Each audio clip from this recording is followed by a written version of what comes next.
অবস্থা বা 111-এর সরকার আনতে চাচ্ছে বিএনপি। আসলে কি 111 আসতেছে?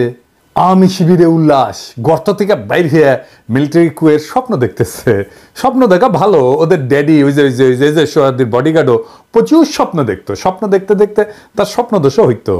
আল্লাহ বাঁচাইছে, তৈজসপত্র যদি জায়গা মতো পড়লো হইনি, তাহলে আরো কয়টা আজ দহা জন্মাইল হইনি, দুটাই জান কালা কালা করে দিছে। আরো কয়টা থাকলে কি হইল নি আল্লাহ জানে। আমি নিজেও কইছি যে ওয়াকার কি সিসির মতো সরকার বানাইতে চায়। তাই অনেকের মনে হইতে পারে দাদাই তো কইছিল, তাইলে হইতেছেটা কি? কয়দিন আগে না দাদা কইলেন যে 75-এর সাথে মিল আছে, ছাত্ররা কোণঠাসা হইয়া যাইতে পারে। ছাত্ররা কিঞ্চিত কোণঠাসা হয়েছে, কথা সত্য, কিন্তু আমি এটাও মনে করি ছাত্ররা রাইট স্ট্র্যাটেজি নিলে এই অবস্থা থেকে উত্তরণ সম্ভব। প্রথমে আমরা কুয়ের বা জরুরি অবস্থার সম্ভাবনার কথা নিয়ে ভাবি, তার আগে একটা জিনিস বলে নি, সেটা হইতেছে যে রাজনীতিতে প্রিএমটিভ মেজার বলে কিছু কথা আছে, মানে আগে থাকতেই একটা ব্যবস্থা নেওয়া। তো ওয়াকারকে যখন বলছি যে সিসির মতো সরকার বানাইতে চাই কিনা, ওইটা ওয়াকারকে আমি সতর্ক করছি যে এই কামটা কইরেন না, সেই কথাটাই বলছি। তার মানে এইটা না যে ওয়াকার এটা করিচ্ছে। যদি সিসির মতো সরকার বানানোর বদ মতলব থাকে তাহলে সাবধান হইয়া যান, এটা হইতেছে ওই ভিডিওর বার্তা। আমি আগেও বলছি, আবারও বলতেছি যে 75-এর সাথে এখনকার কয়েকটা মিলের জায়গা আছে, তবে আর্মিতে একটা বড় তফাত আছে, বিশাল বড় তফাত 75-এর সাথে। 75-এ আর্মির একটা ছোট অংশ বিপ্লব করছিল, আর বিপ্লবের পরে শেখ মুজিব জয় বাংলা হইয়া যাওয়ার পরে জনগণ মাঠে নেমে আসা ওই বিপ্লবী শক্তিকে অভিষিক্ত করছিল। আর 24-এ আর্মি মাঠে বিপ্লব দমন করার জন্য মাঠে ছিল। তারা প্রথম দিকে জনতার দিকে গুলিও করছে। আর্মির ড্রোন আকাশে উড়াইয়া সেটা দিয়ে গোয়েন্দা তথ্য দিছে যে কোটি কোটি বিক্ষোভকারীরা কুটি থেকে প্রতিরোধ করিচ্ছে। আর ওই পুলিশ সেই তথ্য পেয়া আন্দোলনকারীদের বিক্ষোভকারীদের চিহ্নিত কইরা ওই জায়গায় স্নাইপার পাঠাইছে। এলাকা ব্লক রেড দিয়া কারফিউ দিয়ে আন্দোলনকারীদের আটক করেছিল না আর্মি, আমরা তো ভুলি নাই, তাই না? এই ভূমিকা রাখার পরেও আর্মির সৈনিক আর জুনিয়র অফিসাররা একটা সময় গুলি চালাইতে অস্বীকার করছে। সেটা হইতেছে 5ই আগস্ট সকালে। এই যে হাসিনার আজ্ঞাসনা থেকে শুরু কইরা গুলি চালাইতে অস্বীকার করা, এটাকেই বলে বিপ্লবী রূপান্তর। আর্মির এই সেকশন মানে জুনিয়র অফিসার আর সৈনিক লেভেলে একটা বিপ্লবী রূপান্তর ঘটিছে। এই আর্মি হাসিনার আর্মি না, এই আর্মি জনগণের আর্মি, জনতার আকাঙ্ক্ষার সাথে থাকা এক গণমানুষের বাহিনী, এক গণবাহিনী। এটা আমি আর্মিকে তেল দেওয়ার জন্য বলতেছি না। আপনারা যারা 5ই আগস্টে রাস্তায় ছিলেন তারা জানেন যে এই আর্মি জনতার পক্ষ হইয়া হাসিনার পুলিশের বিরুদ্ধে, ছাত্রলীগ যুবলীগের গুন্ডাদের বিরুদ্ধে গুলি ছুটতেছে। আর্মি হাসিনার শাসনের খুঁটির বিরুদ্ধে দাঁড়াইছে। আর্মি হাসিনার শাসন, হাসিনার ছায়া থেকে বাইর হয়ে আসছে। এটাই রূপান্তর। তার অস্ত্রের নল ঘুরে গেছে শাসকের দিকে। এইটার প্রতীকী মূল্য অপরিসীম। এই বাহিনী অন্তত এখন জনতার বিরুদ্ধে দাঁড়াবে না। তারপরেও বলা যায় না, কু করতে তো বেশি লোক লাগে না। 111-এর সময় তো কু করেছিল 10-12 জন নাকি শুনেছি। তাই আমি বলতেছি না কু হওয়ার সম্ভাবনা শূন্য, হইলেও হইতে পারে। তবে আমি চাই এটা কু হোক, তাহলে টেরাম টেরাম যুদ্ধ হবে। হ্যাঁ, কু হইলে ভালো হবে। কেন ভালো হবে আজের দেখি। এখন কোন কু হইলে সেটা ভারতীয় মদতে হইছে বলে জনমানুষের ধারণা জন্মাবে। আর তা হইলে খালেদ মোশাররফের পরিণতি বহন করতে হবে কুয়ের নেতাদের। আর্মির ইন্ডিয়া প্রভাবিত সেনা অফিসাররা একেবারে জয় বাংলা হয়ে যাবে। শুধু তাই না, বাংলাদেশে ইন্ডিয়ান সব স্ট্যাবলিশমেন্ট জয় বাংলা হয়ে যাবে। জুলাই বিপ্লবে যা যা দুর্বলতা ছিল, যা যা অসমাপ্ত কাজ ছিল, সেইগুলো সমাপ্ত হবে। যেমন সুপুনাই হয়ে যাবে। ধানমন্ডি 32 নম্বর বুলডোজার দিয়ে মাটিতে মিশিয়ে দেওয়া হবে। ইন্ডিয়ান এম্বাসি ক্লোজ করে দেওয়া হবে। সায়নট উদিসি বন্ধ করে দেওয়া হবে। ফ্যাসিবাদের যে দালালগুলো এখন মাথা তুলতেছে সেইগুলা বরাবর করে দেওয়া হবে। আর ভারতের আলো আর দিল্লি স্টার, ওই নিয়ে কিছু বলছি আমি, বলি নাই? হ্যাঁ হ্যাঁ, খালেদ মোশাররফের কু 3 দিন টিকেছিল। এই কু 3 ঘন্টা টিকবে কিনা সন্দেহ আছে। তখন সেনাবাহিনীর মধ্যে লিফলেট ছড়ানো হয়েছিল, ওই যে 75-এ নভেম্বর বিপ্লবের সময়। এখন পিনাকি আর ইলিয়াস ভিডিও বানাবি আর সেনাবাহিনীর জুনিয়র অফিসার আর সৈনিকদের আহ্বান জানাবে। 2 না পাল্টাইছে। বাংলাদেশের মানুষ রক্ত দিয়া বিজয় ছিনায় আনছে, সেই মানুষ ঘরে ফিরে গেছে সত্য, কিন্তু জুলাই বিপ্লবের ক্ষত সারে নাই, বুকের আগুন নেভে নাই। এই অগ্নিগর্ভ অবস্থায় জরুরি অবস্থা বা কু হান্দায় দেবে তেল ছাড়া, যেন এরপর কখনোই আর কু অভ্যাসের কথা কারো মাথাতে না আসে। আমাদের কাজ ফ্যাসিবাদের দোসরদের দাবরানির উপরে রাখা। আপনাদের চোখে পড়তেছে না হয়তো, কারণ এই কথাগুলো প্রকাশ্যে বলার বিষয় না, কিন্তু অনেক কাজ পিছনে হইতেছে।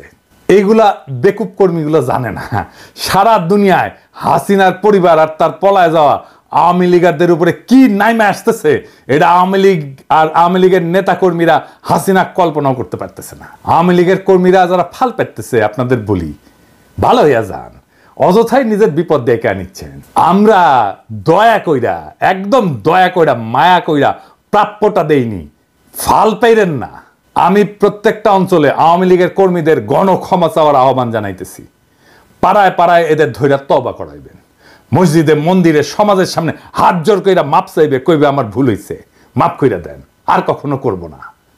তাইলে এদের তরপানি কমবে। এদের কোথায় পাবেন? আমরা একটা ওয়েবসাইটের কাজ করেছি, চলিচ্ছে, ওইটায় হাসিনার ফ্যাসিবাদের সকল সহযোগীর আমলনামা থাকবে। আওয়ামী লীগ, ছাত্রলীগ, যুবলীগের সব কমিটির নাম থাকবে, ছবি সহ, রেফারেন্স সহ, নাম ধরে ধরে সার্চ করা যাবে, বাংলা এবং ইংরেজিতে বিভিন্ন ক্যাটাগরিতে থাকবে। এমপি, দামি নির্বাচনের এমপি, সকল কমিটির সদস্য, সকল ব্যবসায়ী, সাংবাদিক, শিক্ষক, ডাক্তার, কৃষিবিদ, আমলা, পুলিশ, যারা যারা এই ফ্যাসিবাদের দোষর ছিল সবার নাম থাকবে। এবং এখনো ফ্যাসিবাদের দালালি করে যাইতেছে দেশে এবং বিদেশে সবার। কাজটা বড়, টাইম লাগবে, ফান্ড লাগবে। রাজনৈতিক দলগুলোর বা সরকারের তো করার কথা ছিল, তারা তো অন্য কাজে ব্যস্ত। কাজ শুরু হয়ে গেছে। এর মধ্যে আমরা যুক্ত করব কারা কারা আওয়ামী লীগারদেরকে আশ্রয় দিছে, পুনর্বাসিত করছে, তাদেরও নাম থাকবে। যুগ যুগ ধরে মানুষের ঘৃণার উৎস হইয়া থাকবে এই ওয়েবসাইটটা। এইবার পার্বত্য চট্টগ্রাম বিষয়ে আরো একটা জিনিস বাদ পড়েছিল, সেটা আলাপ করি। আসেন, গুরুত্বপূর্ণ বিষয় কলে। পার্বত্য চট্টগ্রামে শুধু ভালো প্রশাসনিক অফিসার পাঠাইতে হবে তা কিন্তু না, আমি শুধু তাই বলিনি। তার সাথে ভালো শিক্ষক পাঠাইতে হবে, ভালো ডাক্তার পাঠাইতে হবে, ভালো সামাজিক কর্মী পাঠাইতে হবে। ওইখানে পার্বত্য অঞ্চলে বিকেএসপির মতো কয়েকটা প্রতিষ্ঠান তৈরি করতে হবে। পাহাড়ি ছেলেমেয়েদের শরীরে শক্তি আর এনার্জি বেশি থাকে, পাহাড়ি পথে চলাচল করে, কঠিন পরিশ্রমের জীবন, এই জন্য শরীরে এনার্জি বেশি, মেদ কম। এছাড়া এরা সব অর্গানিক খাবার খায়, কিন্তু ভালো খাবার খায়, বিশুদ্ধ খাবার খায়। শরীরে আরো আলাদা এনার্জি থাকার পিছনে এটাও একটা কারণ। তাই দেখবেন অনেক খেলোয়াড় বের হয় ওদের মধ্যে থেকে। আপনি বিকেএসপি করেন কয়েকটা, আমি বাজি ধরতে রাজি আছি ওদের অনেকেই অলিম্পিকে মেডেল জিতবে 10 বছরের মধ্যে। পাহাড়ি তরুণ যুবকেরা খেলায় যুক্ত হবে ব্যাপকভাবে, উৎসাহ নিয়ে। তারা যদি অলিম্পিকে মেডেল জেতে, যাই জিতুক, সোনা, রূপা, ব্রোঞ্জ, যেটাই জিতুক, সেটাই তো প্রথম হবে বাংলাদেশে, তাই না? ওই পাহাড়ের ছেলে মেয়েকে সমতলের মানুষ মাথায় তুইলা নাচবে।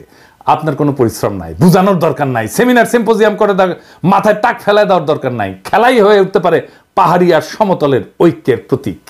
বিশাল কাজ হয়ে যাবে। আরে ভাই, রাজনীতি তো আছে, কিন্তু আপনার আগ্রহ, উৎসাহ, মোটিভেশনের একটা জায়গা লাগবে তো, যেটা নিয়ে আপনি আনন্দিত হবেন, যেটা নিয়ে আপনি আপনার জীবনের সমস্ত দুঃখ কষ্ট ভুলে যাবেন। আপনার দুঃখ কষ্ট ভুলে ফেলার প্রতীক হয়ে উঠবে ওই পাহাড়ের ছেলেটা যে অলিম্পিকে একটা মেডেল নিয়ে আসছে। খেলাধুলার মাধ্যমে ওদেরকে যদি সংযুক্ত করা যায়, সারা দেশব্যাপী একটা যোগসূত্র তৈরি হবে পাহাড়ি এবং সমতলীদের মধ্যে। আমার পাঠক দর্শকদের বলি, আমার ক্ষুদ্র ভ্রাতারা স্লোগান দেয় 7 সিস্টার থাকবে না রে। ভাসানির রেফারেন্সে বলে আসাম আমার, 7 সিস্টারস আমার। এই 7 সিস্টার কেন ভারত রাখতে পারতেছে না?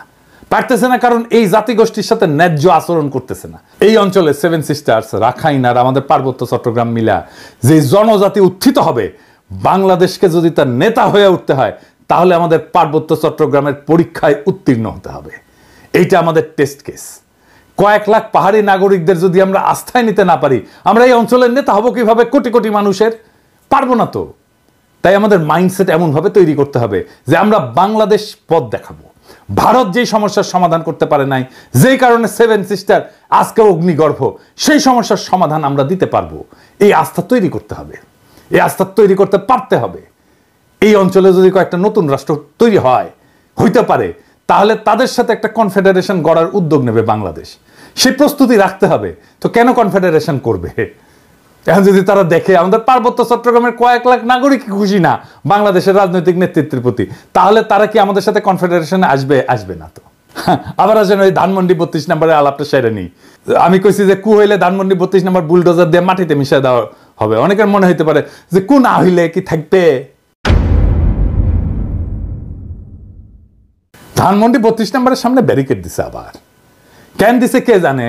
আমি কইছি ব্যারিকেড দিবে, দেখনি ওই ধানমন্ডি 32 নম্বরে ওখানে ওই ব্যারিকেডের উপরে যায় স্যার করে মুতে দেবেন, ব্যারিকেড তুলে নিতে ব্যর্থ হবে। যখনই ব্যারিকেড দেবেন ওর উপরে মুতে দেবেন। শোনা যাচ্ছে মোস্তফা সরোয়ার ফারুকী নাকি রেনোভেশন করবে। ওর তো কুরকুরানি ছিল, ওই যে কইছিল না ওটা রেনোভেশন করা উচিত। তো ফারুকী রেনোভেশন হবে কাদের টাকায়? পাবলিকের ভ্যাট ট্যাক্সের টাকায় তো নাকি? বাংলাদেশে ৭২ থেকে ২০২৪ পর্যন্ত যত গণহত্যা হয়েছে, ইন্ডিয়ার দাসত্ব হয়েছে, গুম খুন ব্যাংক ডাকাতি হয়েছে, বাক স্বাধীনতা হরণ হয়েছে, স্বৈরতন্ত্র এবং ফ্যাসিবাদ, এই সব কিছুরই কোমল মসৃণ আইকন হইল ওই ৩২ নাম্বার। ৩২ নাম্বার শব্দটা একটা অভিশপ্ত শব্দ। ৩২ নাম্বার বাংলাদেশের ফ্যাসিবাদের আতুর ঘর।